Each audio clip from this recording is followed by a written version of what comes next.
Hello students, आज जितने भी स्टूडेंट्स आप लोग यहाँ ललित नारायण मिथिला यूनिवर्सिटी से हो, उन सभी का फोर्थ सेमेस्टर का एग्जाम अभी चल रहा है। जिनमें हम लोग आज देखेंगे मेजर 6 का होम साइंस का पेपर, ठीक, कि कैसे क्वेश्चन आते हैं। और इससे इसके अगले सेशन में इससे बाद जो मेजर 7 का आप सभी को मिल जाएगा, ठीक। और इससे पहले आप सभी का 5 का एग्जाम हो गया है। तो आज हम लोग देखेंगे होम साइंस का एग्जाम स्पेशल क्वेश्चन। अब एग्जाम स्पेशल क्वेश्चन आने वाला है, एग्जाम में यहीं से आएगा, तो सिलेबस के अकॉर्डिंग क्वेश्चन आता है और सिलेबस पढ़ेगा तो आएगा ही। तो यही, इससे पहले मैंने बहुत सारा ज्योग्राफी हिस्ट्री का करवाया हुआ है, आप सभी का देख सकते हो वहां से, ठीक। तो स्टार्ट करते हैं आज के सेशन को और देखते हैं कैसे क्वेश्चन आते हैं होम साइंस के पेपर में, ठीक। यहाँ हमारा हो जाएगा ललित नारायण मिथिला यूनिवर्सिटी, सेमेस्टर 4 रहने वाला है। यहाँ पे मेजर 6 हो जाएगा होम साइंस का पेपर, ठीक। यहाँ पे हमारा क्वेश्चन नंबर 40 है टोटल हमारा। यहाँ आप सभी 40 क्वेश्चन देखने को मिलेंगे, जितने सारे अभी सेशन, पूरे सेशन में अभी जो क्लास चलेगी, ठीक। तो फर्स्ट क्वेश्चन के साथ से स्टार्ट करते हैं। यहाँ पे हमारा पहला क्वेश्चन कह रहा है कपड़ा किसे कहा जाता है, ठीक। तो रेशे से निर्मित ऐसा पदार्थ जिससे वस्त्र बनाए जाते हैं उसे कपड़ा कहते हैं। अगला हमारा 2 नंबर क्वेश्चन कह रहा है कपड़ों का मुख्य आधार क्या होता है, तो रेशा होता है। रेशा मुख्य आधार हो जाएगा हमारे यहाँ पे। अगला यहाँ पे हम लोग देखते हैं, अगला क्वेश्चन यहाँ पे 3 नंबर क्वेश्चन कह रहा है कपड़ों का वर्गीकरण मुख्यतः किस आधार पर किया जाता है, तो वो रेशे के स्रोत और गुणों के आधार पर किया जाता है। ऑप्शन नंबर सी यहाँ पे हमारा सही हो जाएगा। नेक्स्ट हमारा 4 नंबर क्वेश्चन है निम्नलिखित में से कौन सा प्राकृतिक रेशा है, तो निम्नलिखित लगा है यानी इनमें से। तो ऑप्शन बेस्ड क्वेश्चन है, ठीक। तो कपास हमारा यहाँ पे सही होगा। अगला हमारा क्वेश्चन यहाँ 5 नंबर क्वेश्चन निम्नलिखित में से कौन सा कृत्रिम रेशा है, तो नायलॉन हो जाएगा कृत्रिम रेशा रेशा। अगला हमारे यहाँ पे हो जाएगा 6 number question. Next 6 number question में कह रहा है कि रेशा मुख्यतः कितने प्रकार के होते हैं, तो 2 प्रकार के होते हैं।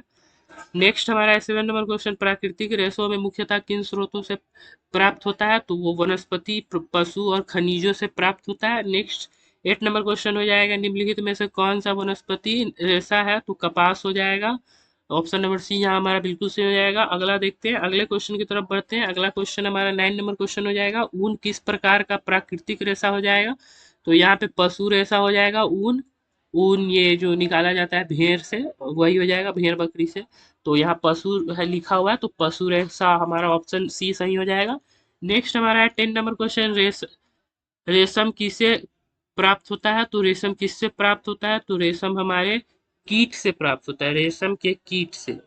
ऑप्शन नंबर सी यहाँ हमारा बिल्कुल सही हो जाएगा। नेक्स्ट हम लोग अगले क्वेश्चन की तरफ बढ़ते हैं। अगला क्वेश्चन यहाँ पे हमारा है 11 नंबर क्वेश्चन निम्नलिखित में से कौन सा मानव निर्मित रेशा है, तो नाइलॉन हो जाएगा हमारा मानव निर्मित रेशा। नेक्स्ट है यहाँ पे हमारा 12 नंबर क्वेश्चन रेयॉन किस प्रकार का रेशा है, तो मानव निर्मित रेशा हो जाएगा। और 13 नंबर क्वेश्चन यहाँ पे है कि पॉलीएक्टर किस श्रेणी में आता है, तो वो हमारा मानव निर्मित रेशा में आ जाएगा। नेक्स्ट यहाँ पे है हमारा 14 नंबर क्वेश्चन नाइलॉन का निर्माण मुख्यतः किस प्रक्रिया द्वारा किया जाता है, तो वो रासायनिक प्रक्रिया के द्वारा किया जाता है।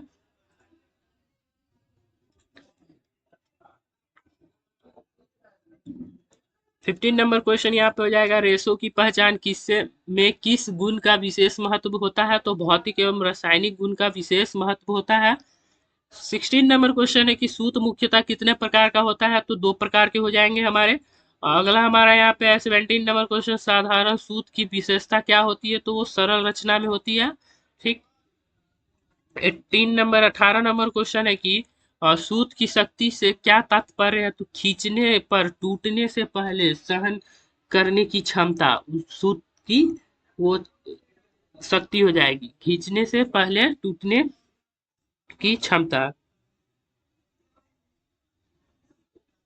अगला हमारा हो जाएगा 19 नंबर क्वेश्चन सूत की सुंदरता किससे संबंधित है, तो वो हमारे सूत की महीनता और समानता से है। अगला हमारा 20 नंबर क्वेश्चन कह रहा है कि सूत की लंबाई किस इकाई में मापी जाती है, तो वो मीटर में मापी जाती है। ऑप्शन नंबर सी यहाँ पे हमारा सही हो जाएगा। अगला हमारा 21 नंबर क्वेश्चन है कि सूत का व्यवसाय किससे संबंधित है, तो वो सूत की मोटाई से हो जाएगा। ऑप्शन नंबर बी हमारा बिल्कुल सही हो जाएगा। नेक्स्ट हमारा 22 नंबर क्वेश्चन कह रहा है कि सूत की संरचना से क्या पता चलता है, तो वो रेशों की व्यवस्था और बनावट की पता चलता है। अगला हमारा 23 नंबर क्वेश्चन कह रहा है कि सूत का निर्माण किससे किया जाता है, तो रेशों से किया जाता है। ऑप्शन नंबर बी यहाँ पे हमारा सही हो जाएगा। नेक्स्ट हमारा 24 नंबर क्वेश्चन कह रहा है कि सूत बनाने की प्रक्रिया को क्या कहा जाता है, तो कटाई कहा जाता है, कताई। उसके बाद हमारा 25 नंबर क्वेश्चन हो जाएगा, सूत के निर्माण का मुख्य उद्देश्य क्या है, तो रेशों को एकत्र करने उपयोगी सूत बनाना। अगला हमारे यहाँ पे हो जाएगा 26 नंबर क्वेश्चन कि कपड़ा मुख्यतः कितने प्रकार के होते हैं, तो यहाँ पे हम लोग का हो जाएगा कपड़ा मुख्यतः दो ही प्रकार के होते हैं, तो यहाँ पे हमारा कौन सा, ऑप्शन नंबर बी बिल्कुल सही हो जाएगा। ठीक। अगला हम लोग देखते हैं 27 नंबर क्वेश्चन, बुना कपड़ा किसे कहा जाता है, जो बुना जाता है, तो सूतों को आपस में व्यवस्थित करके बनाए गए कपड़ों को क्या कहा जाता है, बुना कपड़ा। जो ठंडी में जो बुनाई करते हैं स्वेटर वेटर वही।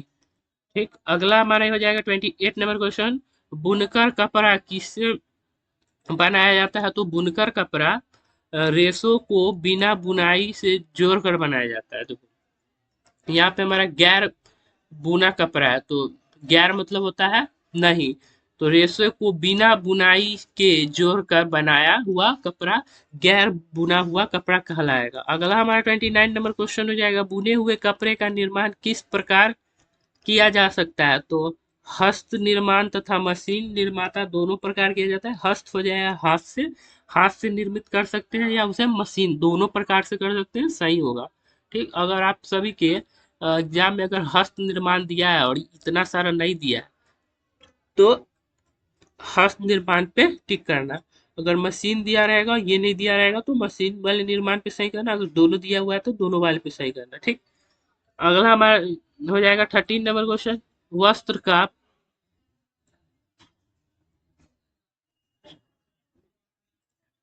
परिकरण क्या है, तो ये हमारा हो जाएगा कपड़े के गुण और स्वरूप को बेहतर बनाने की प्रक्रिया हमारा वस्त्र का परिकरण हो जाएगा। नेक्स्ट हमारा 31 नंबर क्वेश्चन कह रहा है, वस्त्र परिकरण का मुख्य उद्देश्य क्या है, तो कपड़ों की उपयोगिता, सुंदरता और गुणवत्ता बढ़ाना। ऑप्शन नंबर बी यहाँ पे हमारा सही हो जाएगा 31 नंबर क्वेश्चन का। नेक्स्ट अगले क्वेश्चन की तरफ बढ़ते हैं। 32 नंबर क्वेश्चन यहाँ पे आ जाएगा, वस्त्रों के परिकरण में कौन सी प्रक्रिया शामिल है, तो ड्राइंग एवं रंगाई। ऑप्शन नंबर सी यहाँ पे हमारा सही हो जाएगा। नेक्स्ट हमारा 33 नंबर क्वेश्चन कह रहा है, ड्राइंग का अर्थ क्या है, तो कपड़े या रेशों को रंग प्रदान करना ही ड्राइंग हो जाएगा। ठीक। अगला हमारा हो जाएगा 34 नंबर क्वेश्चन, रंगाई का प्रमुख उद्देश्य क्या है, तो कपड़ों को आकर्षक रंग प्रदान करना ही हमारा रंगाई हो जाएगा।